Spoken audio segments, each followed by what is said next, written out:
Night sky changes. Sarah Chen loved the stars. Every night, she would sit on her roof and look up at the sky.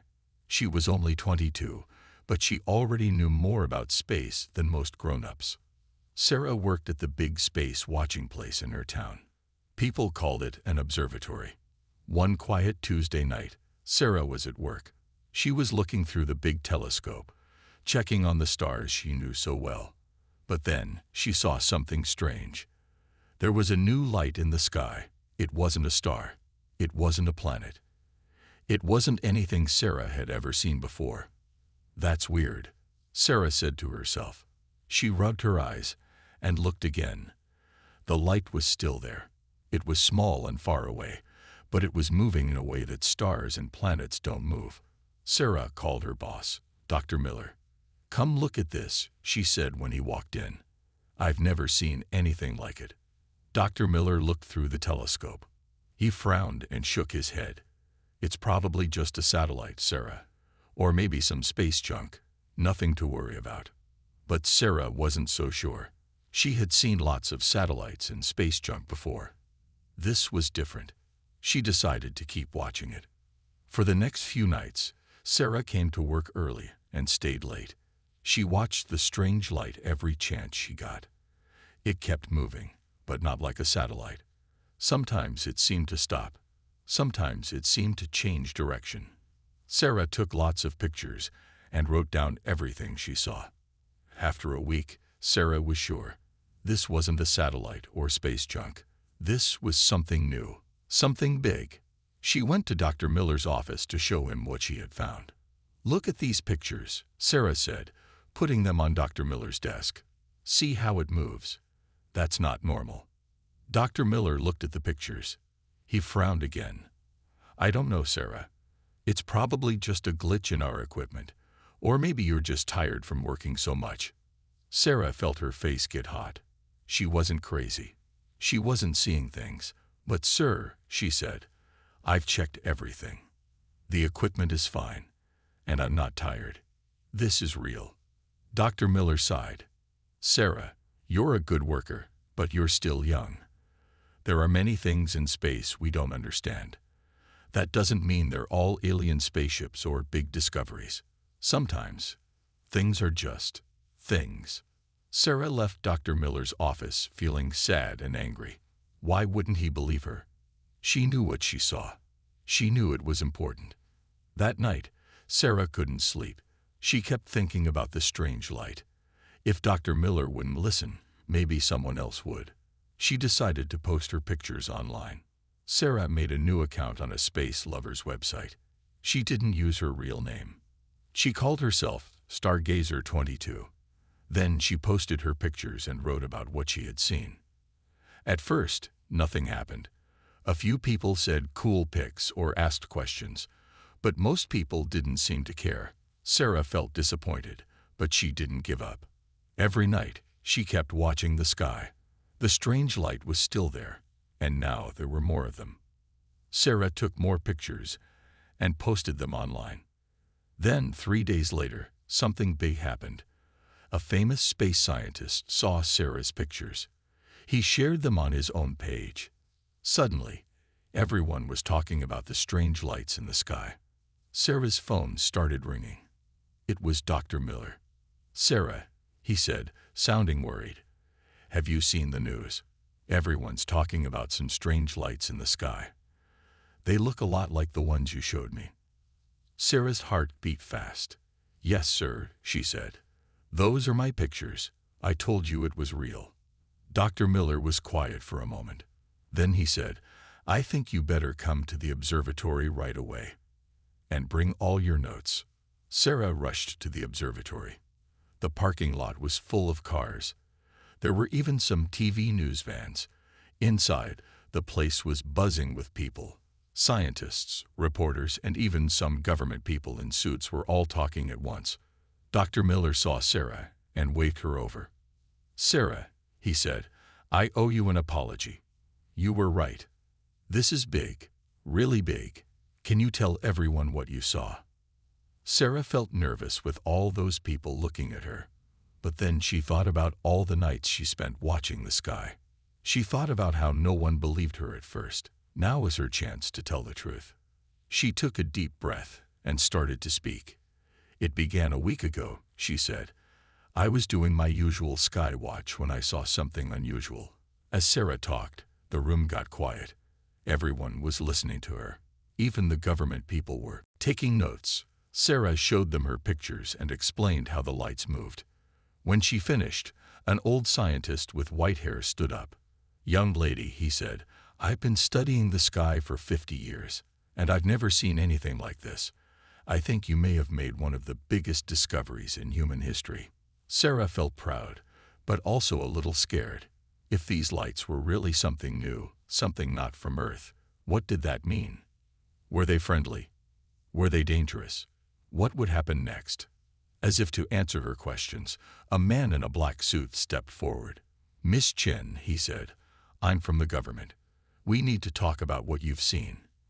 And we need to talk about what happens next." Sarah looked at Dr. Miller. He nodded at her. "Go on, Sarah," he said. "You're the expert now." Sarah took another deep breath. Whatever was going to happen next, she knew one thing for sure. The night sky had changed. And with it, the whole world was about to change too. The world finds out. The next morning, Sarah woke up to her phone buzzing like crazy. She had hundreds of messages, emails, and missed calls. She rubbed her eyes, confused. Then she remembered last night at the observatory. The strange lights. The scientists. The government man in the black suit. Sarah's heart started beating fast. She picked up her phone and saw a message from her best friend, Mike. "Sarah, you're on TV. Turn on the news now." Sarah jumped out of bed and ran to the living room. She turned on the TV and gasped. There she was, on the screen, talking about the strange lights in the sky. The news lady was saying, "A young astronomer named Sarah Chen has made a discovery that could change everything we know about our place in the universe."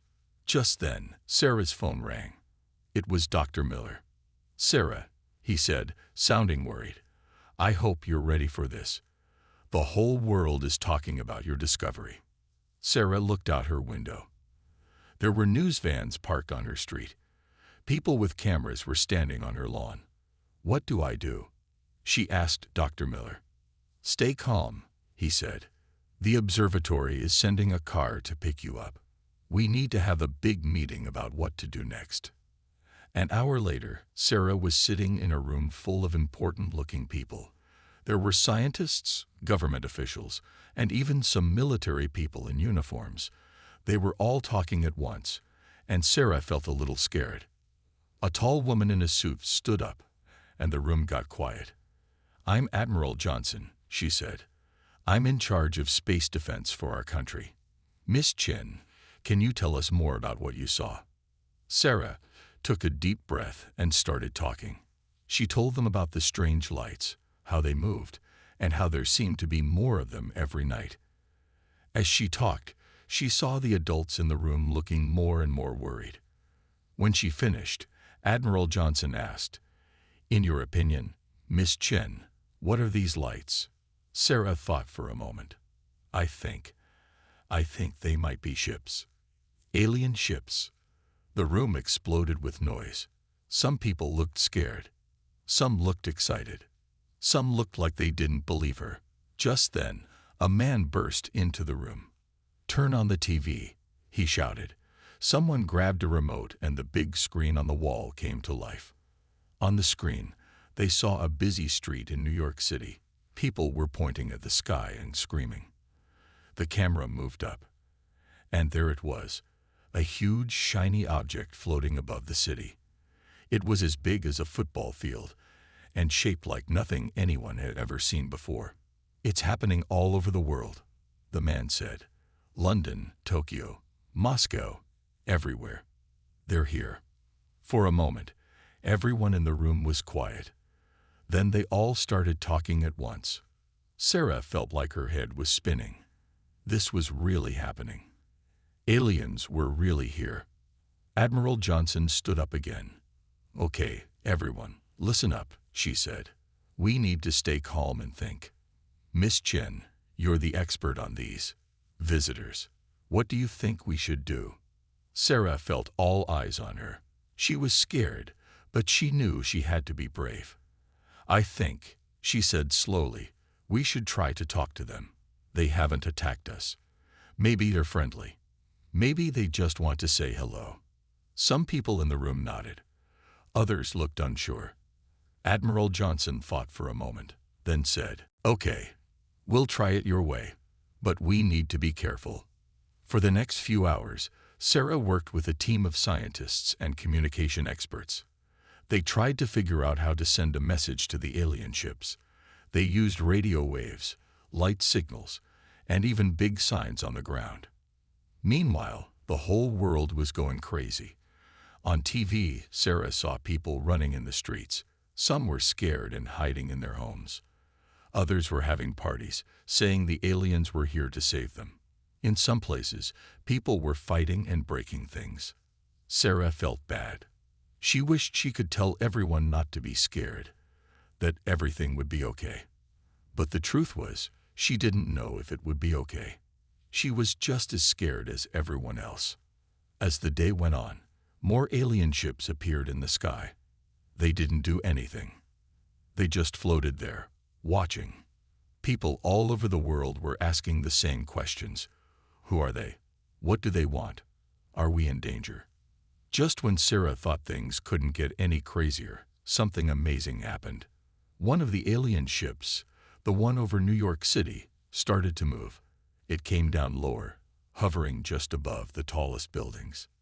Then a bright light came from the bottom of the ship. It wasn't a weapon or a destructive beam. Instead, it looked like a picture. A giant image was being projected onto the clouds. Sarah and everyone in the room watched in awe as the image became clear. It showed a map of the galaxy, with a bright dot marking Earth's location. Then, another dot appeared, far across the galaxy. A line connected the two dots. "They're showing us where they're from," Sarah said, her voice full of wonder. "They're trying to communicate." As they watched, more images appeared in the sky, strange symbols that looked like writing. Pictures of planets and stars. And then something that made Sarah's heart skip a beat. A picture of a human hand reaching out, and an alien hand reaching back. Admiral Johnson turned to Sarah.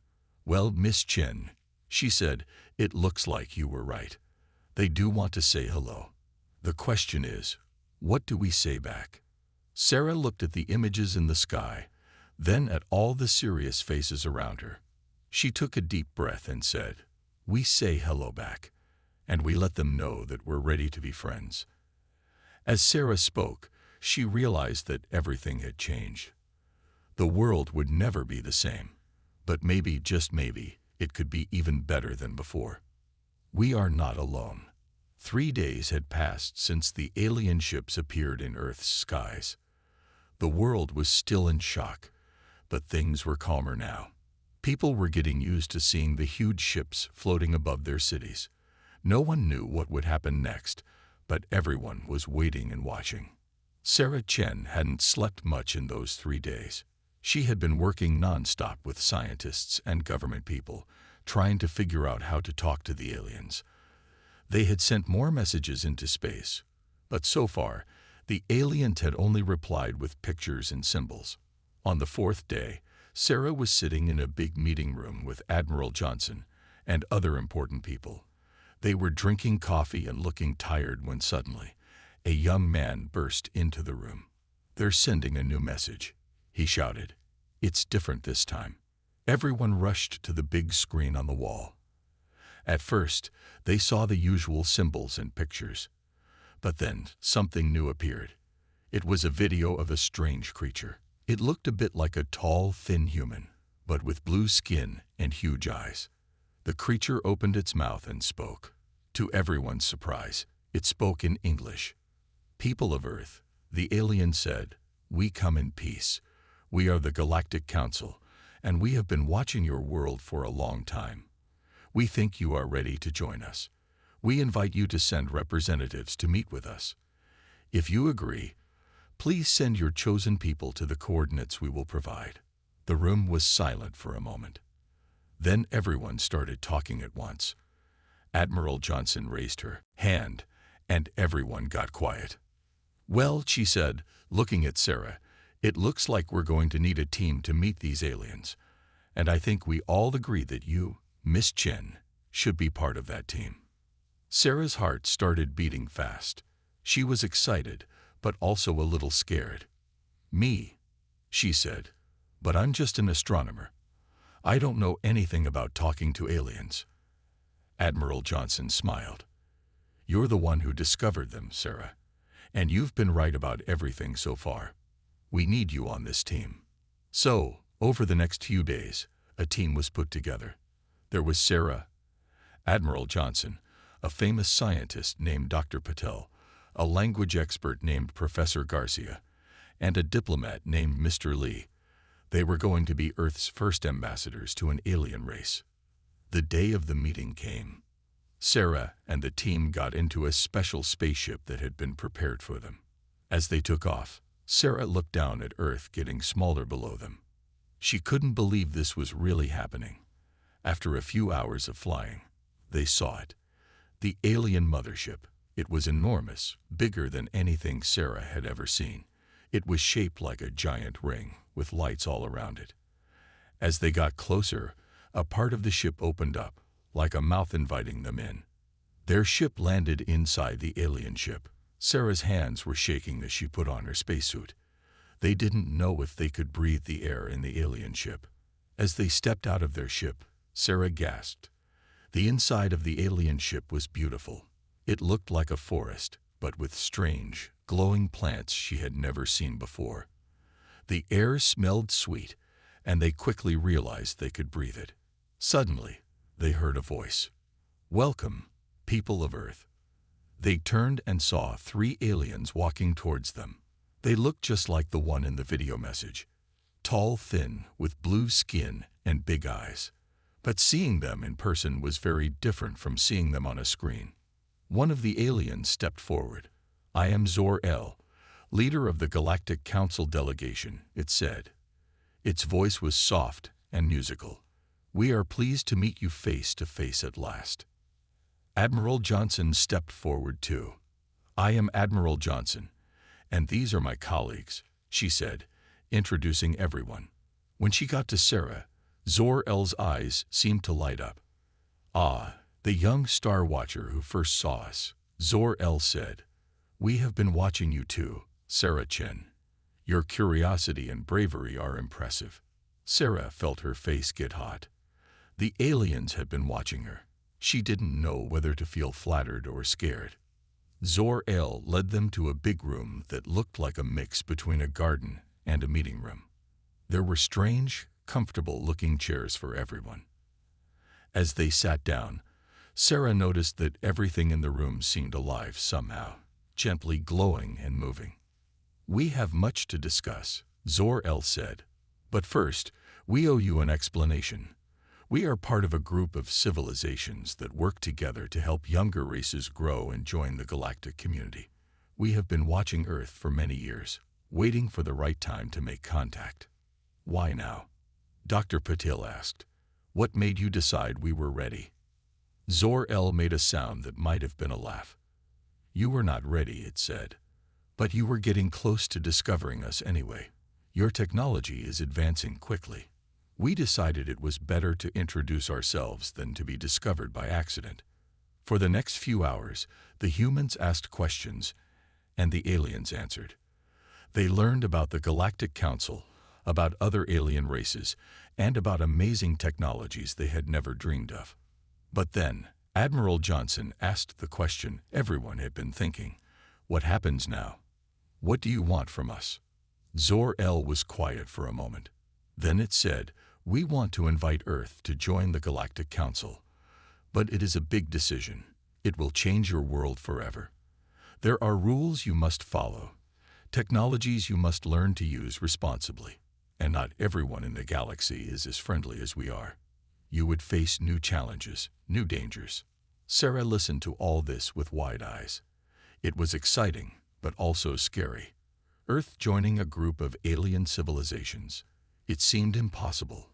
But then again, a week ago, she would have said aliens visiting Earth was impossible too. As the meeting went on, Sarah realized something important. The aliens weren't all-knowing gods. We're people too, just very different people. They had their own hopes, fears, and problems. And they needed Earth's help as much as Earth needed theirs. When it was time to go back to Earth, Sarah's head was spinning with everything she had learned. As they walked back to their ship, Zor-El stopped her. "Sarah Chen," it said, "you have a great journey ahead of you. Remember, the stars are not just lights in the sky anymore. They are places to explore, friends to meet, wonders to discover. We hope you will help your people understand this." Sarah nodded, feeling a mix of excitement and responsibility. As their ship took off and headed back to Earth, she looked out at the stars. They didn't look the same anymore. Now she knew that out there, among those points of light, there was life, adventure, and a whole new future for humanity. Earth was not alone anymore, and nothing would ever be the same again. Earth goes crazy. When Sarah Chen and the team returned to Earth, they found a world that had changed a lot in just a few days. As soon as their spaceship landed, they were surrounded by reporters, all shouting questions at once. What are the aliens like? Are they friendly? What do they want from us? Sarah felt overwhelmed. She looked at Admiral Johnson, who nodded and stepped forward to speak. "The aliens, who call themselves the Galactic Council, have invited Earth to join their community of planets," Admiral Johnson said. "This is a big decision that will affect everyone on Earth. We need time to think about it and discuss it with all the world's leaders." As soon as the news spread, Earth went crazy. Everyone had an opinion, and everyone wanted to share it. In New York City, people filled the streets. Some were dancing and celebrating. They held up signs that said things like, "Welcome, alien friends," and "Take me to your leader." Others were protesting, with signs that read, "Earth for humans," and "Say no to aliens." In a small town in India, an old man claimed the aliens had spoken to him in a dream. Hundreds of people came to his house to hear what he had to say. He told them the aliens were actually gods who had come to save humanity. In Brazil, a group of scientists started building a huge radio telescope. They said they wanted to listen for messages from other alien races that might be out there. In Russia, people started buying up all the tinfoil they could find. They believed it could protect their thoughts from alien mind reading. Sarah watched all of this on TV from a special room in a government building. She felt worried. People were acting crazy. Some were too excited, and some were too scared. She wished she could tell everyone what she had seen, how amazing and yet how normal the aliens were. Just then, Dr. Patel walked into the room. He looked tired but excited. "Sarah," he said, "you won't believe what's happening. Every university and research lab in the world is going nuts over the alien technology we saw. People are coming up with new ideas and inventions faster than we can keep track of them." Sarah smiled. At least some good was coming from all this craziness. But then Mr. Lee, the diplomat, rushed in. He looked worried. "We have a problem," he said. "Some countries are refusing to agree to join the Galactic Council. They say it's a trick to take over Earth. They're threatening to use their weapons against the alien ships." Sarah felt her heart sink. This was exactly what she had been afraid of. Admiral Johnson called an emergency meeting. Sarah, Dr. Patel, Professor Garcia, and Mr. Lee all gathered around a big table. "We need to calm people down," Admiral Johnson said. "We need to help them understand that this is a good thing, not something to be afraid of." They all agreed, but no one knew how to do it. How do you explain something so big, so world-changing, to billions of people? Suddenly, Sarah had an idea. "What if we show them?" she said. Everyone looked at her, confused. "I mean, what if we ask the aliens to let more people visit their ship? Not just leaders and scientists, but regular people. Teachers, farmers, kids, Let them see for themselves. The others thought about it. It's risky, Mr. Lee said, but it might work. They sent a message to the alien ship, explaining their idea. To their surprise, the aliens agreed right away. They even offered to send small ships to different parts of Earth to pick up visitors. Over the next few weeks, hundreds of people from all over the world got to visit the alien mothership. They came back with amazing stories and pictures. They talked about the beautiful gardens, the friendly aliens, and the incredible technology they saw. A farmer from Kenya said the aliens showed him plants that could grow in the desert. A teacher from Canada learned about schools where students could visit hologram versions of other planets. A little girl from Japan made friends with an alien child, and they drew pictures together. Slowly, the mood on Earth started to change. People were still excited, but they were less afraid. They started to see the aliens as people, just like them, but with more advanced technology and knowledge to share. But not everyone was happy. Some people still didn't trust the aliens. They said Earth should stay independent, not join some big space group. One day, as Sarah was walking home from a meeting, she saw a group of protesters outside her building. They were shouting and holding signs that said, "Humans first," and "Don't trust the aliens." Sarah felt sad and a little scared. She tried to slip past them, but someone recognized her. "There she is," a man shouted. "The alien lover." The crowd turned to look at her. Sarah froze, not sure what to do. But then, something unexpected happened. A little boy pushed through the crowd. He was holding a toy spaceship. He looked up at Sarah with big eyes and said, "Is it true you talked to the aliens? What were they like? Were they nice?" Sarah knelt down to talk to the boy. "Yes, I did talk to them," she said. "And you know what? They're a lot like us. They have families and friends. They like to learn new things. And they're very nice." The boy smiled. "I want to meet them someday," he said. Sarah smiled back. "Maybe you will," she said. As she stood up, she noticed the crowd had gone quiet. They were listening to her and the boy. Some of them looked thoughtful, like they were really thinking about what she said for the first time. Sarah realized that this was how they could help people understand, not with big speeches or fancy technology, but by sharing simple, human stories. Stories about making friends, learning new things, and exploring the unknown together. As she walked into her building, Sarah felt hopeful for the first time in weeks. Earth was still a bit crazy, but maybe, just maybe, it was starting to calm down. And maybe, with time and patience, everyone would see that this new, bigger universe wasn't something to fear, but something amazing to explore together. Humans get creative. 2 months had passed since the aliens first appeared. The world was slowly getting used to the idea of not being alone in the universe.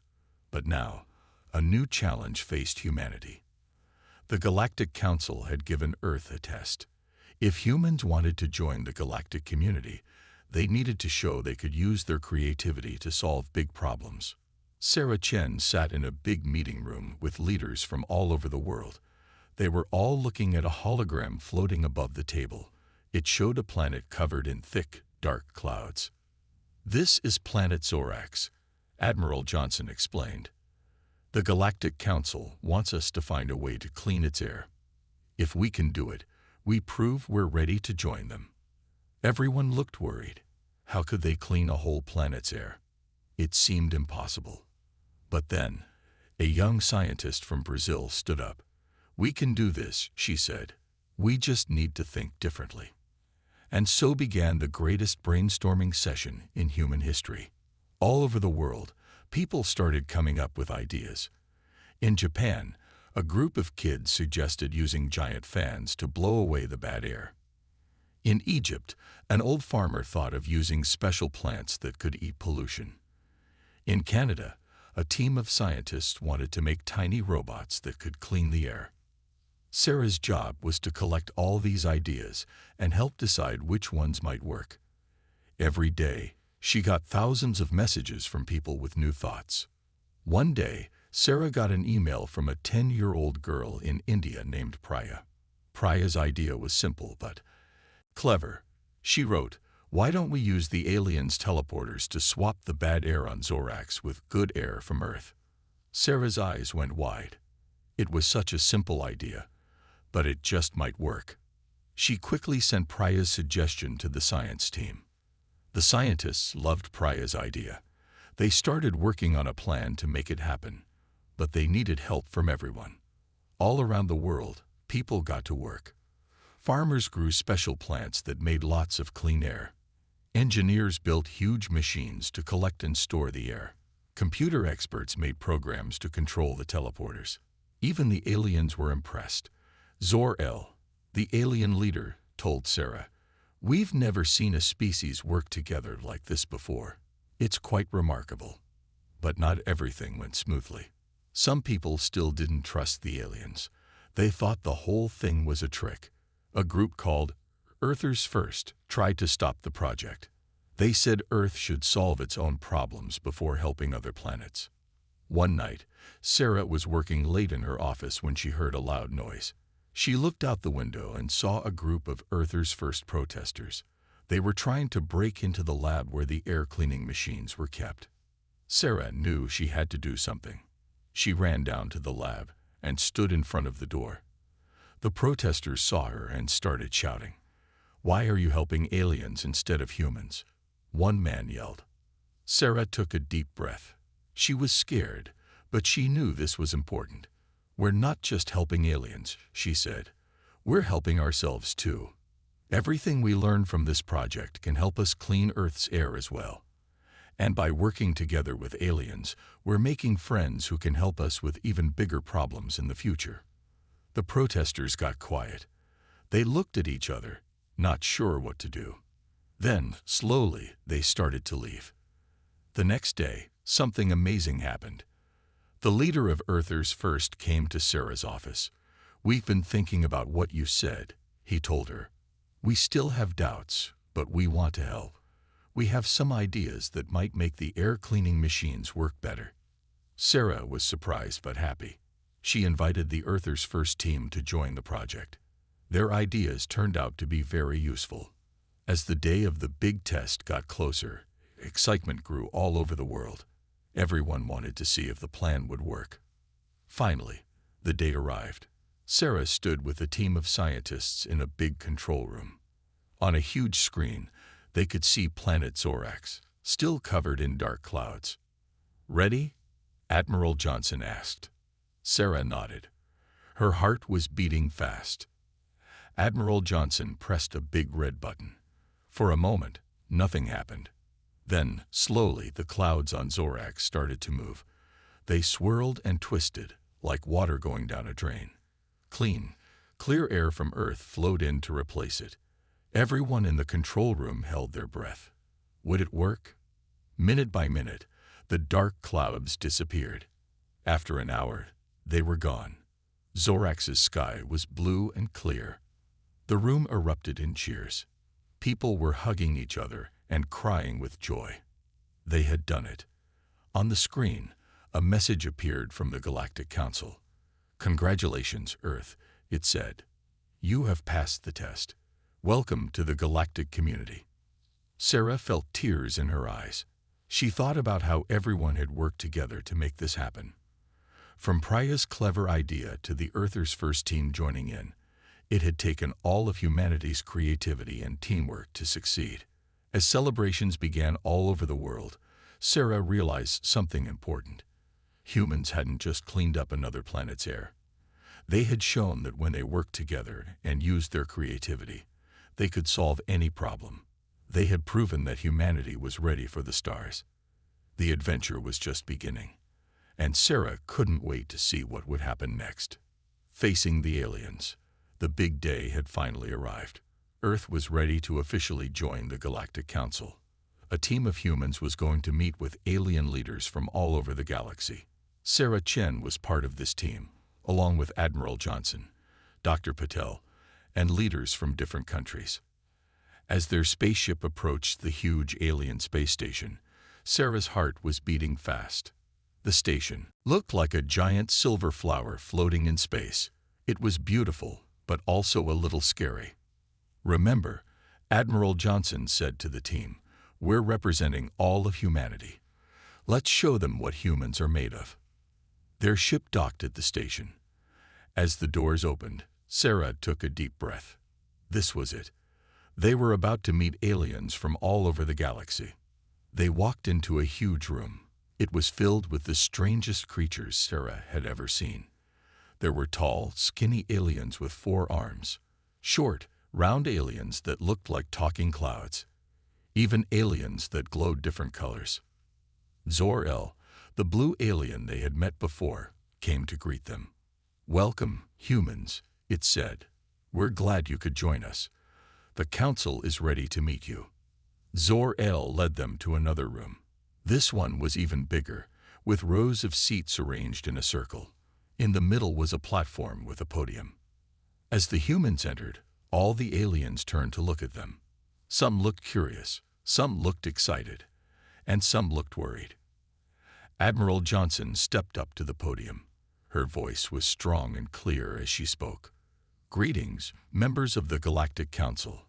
We come from Earth, a planet that until recently didn't know there was life beyond our world. We're honored to be here and eager to learn from you all." A tall alien with scales like a fish stood up.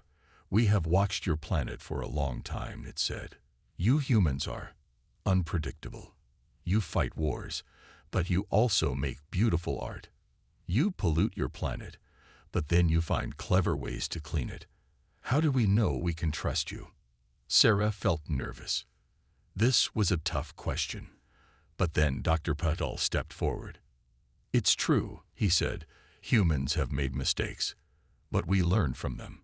When we faced the challenge of cleaning planet Zorax's air, people all over Earth worked together.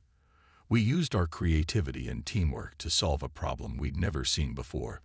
That's what humans do best. We adapt, we create, we overcome." The aliens started talking among themselves. Some nodded, looking impressed.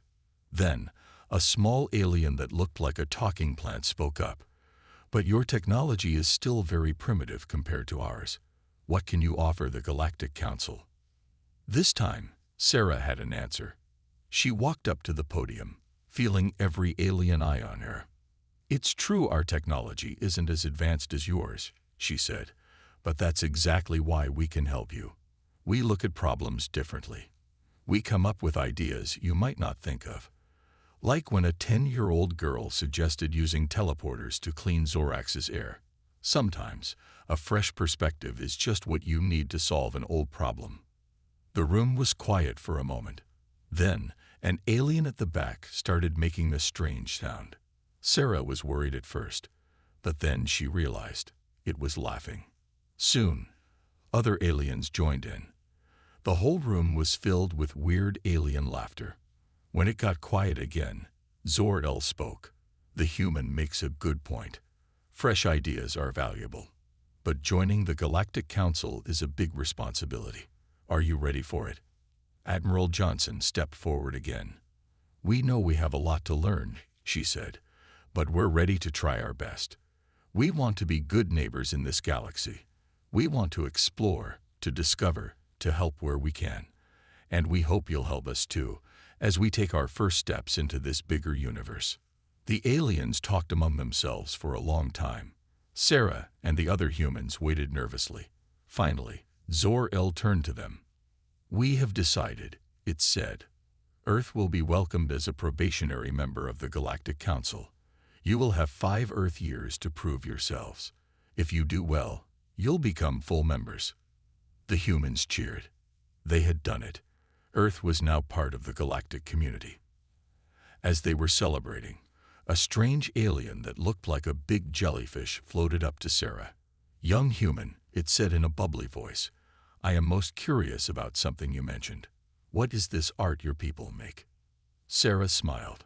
She took out her phone and showed the alien pictures of famous paintings, sculptures, and buildings from Earth. The alien's tentacles wiggled with excitement. "Fascinating." It bubbled. "We must arrange a cultural exchange. I would very much like to see more of this art." Soon, other aliens came over, asking questions about Earth. What was music? How did humans have fun? What were their favorite foods? Sarah spent hours talking with aliens from all over the galaxy. She told them about Earth's oceans and mountains, about sports and movies, about pizza and ice cream. The aliens were amazed by every little thing. As the day ended, Sarah felt tired but happy. She realized that humans had something special to offer the galaxy after all. Not just their creativity or their technology, but their stories, their art, their way of looking at the universe with wonder and excitement. On the trip back to Earth, Sarah looked out the window at the stars. Each one might have planets with new alien friends to meet. The universe suddenly seemed so much bigger, but also so much friendlier. She couldn't wait to tell everyone on Earth about their new alien neighbors. The next 5 years were going to be amazing. Humanity's greatest adventure was just beginning. A big surprise. 5 years had passed since Earth joined the Galactic Council as a probationary member. It had been an amazing time. Humans had learned so much from their alien friends. They had visited other planets, tried weird alien foods, and even started learning alien languages. Sarah Chen, now a famous ambassador between Earth and the aliens, was getting ready for a big day. The Galactic Council was coming to Earth to decide if humans were ready to become full members. As Sarah put on her special uniform, she thought about all that had happened. Humans had helped solve problems on other planets. They had shared their art, music, and stories with aliens, and they had made many new alien friends. But Sarah was worried. Some things on Earth were still not perfect. People still argued sometimes. There were still problems to solve. Would the aliens think humans were good enough? The day of the big meeting came. Aliens from all over the galaxy arrived in their spaceships. They landed in a big field where everyone could see them. Thousands of people came to watch. Sarah stood with Admiral Johnson and other Earth leaders as the alien ships landed. Out came aliens of all shapes and sizes. There was Zor-El, the tall blue alien. There was Bubbles, the jellyfish-like alien who loved Earth art, and many others Sarah had met over the years. Zor-El stepped forward.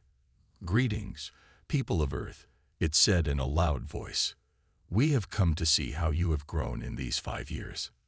For the next few hours, the aliens toured Earth. They visited cities and forests. They talked to people from all over the world. They asked lots of questions. At the end of the day, everyone gathered in a big meeting room. It was time for the aliens to decide. Zor-El stood up to speak.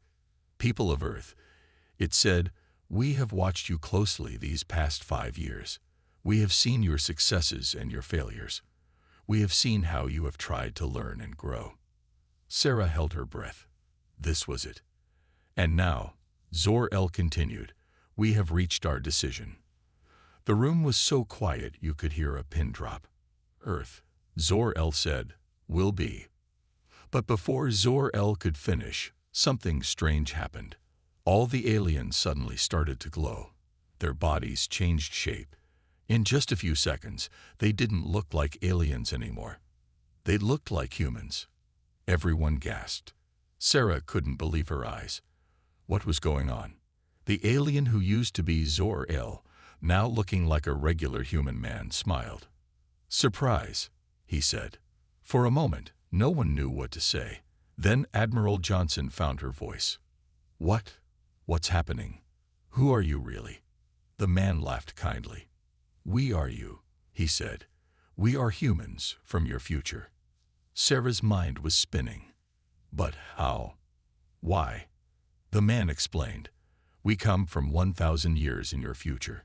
Humanity has learned to travel through time. We've spread across the galaxy. We've made amazing discoveries. But we never forgot where we came from." He looked around at all the shocked faces. "We came back to help you, to guide you, to show you what humanity could become." Sarah couldn't believe it. "So, there are no aliens." "Oh, there are," the man said. But we wanted Earth's first contact to be with someone they could trust, someone who truly understood them.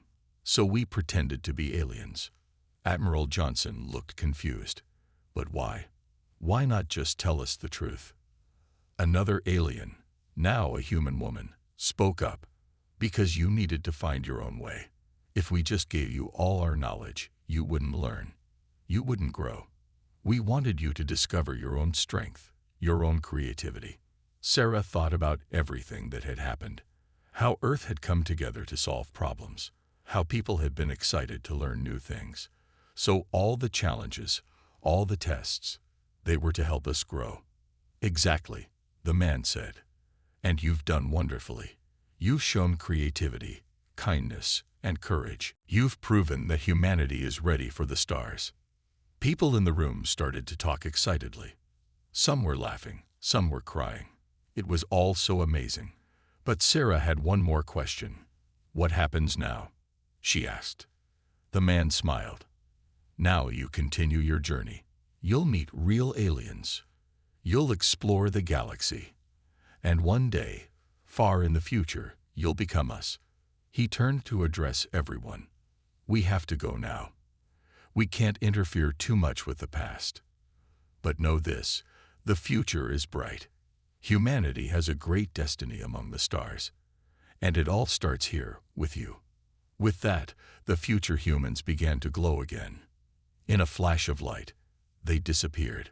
For a moment, everyone was quiet. Then the room erupted in cheers and applause. People were hugging each other, laughing and crying at the same time. Sarah felt like her head was spinning. It was a lot to take in. But as she looked around at all the happy faces, she felt a surge of pride and hope. Humanity had passed the greatest test of all. They had proven to their future selves that they were ready for the challenges ahead. As Sarah walked out of the meeting room, she looked up at the stars. They seemed brighter somehow, full of promise. The future was out there, waiting for them. And thanks to their future selves, they knew they were ready for it. The next day, as news spread around the world, people everywhere celebrated. It wasn't just about meeting aliens anymore. It was about meeting their own potential, about seeing how great humanity could become. Schools started teaching about the future. Scientists worked harder than ever on new inventions. Artists created amazing works inspired by the adventure they had been through. And Sarah, she looked forward to the day when she would travel to the stars for real. To meet actual aliens, to see new worlds. She knew it wouldn't always be easy. There would be challenges and dangers. But now, humanity faced the future with confidence. They had seen what they could become, and they were ready for the greatest adventure of all. The journey to their own amazing future.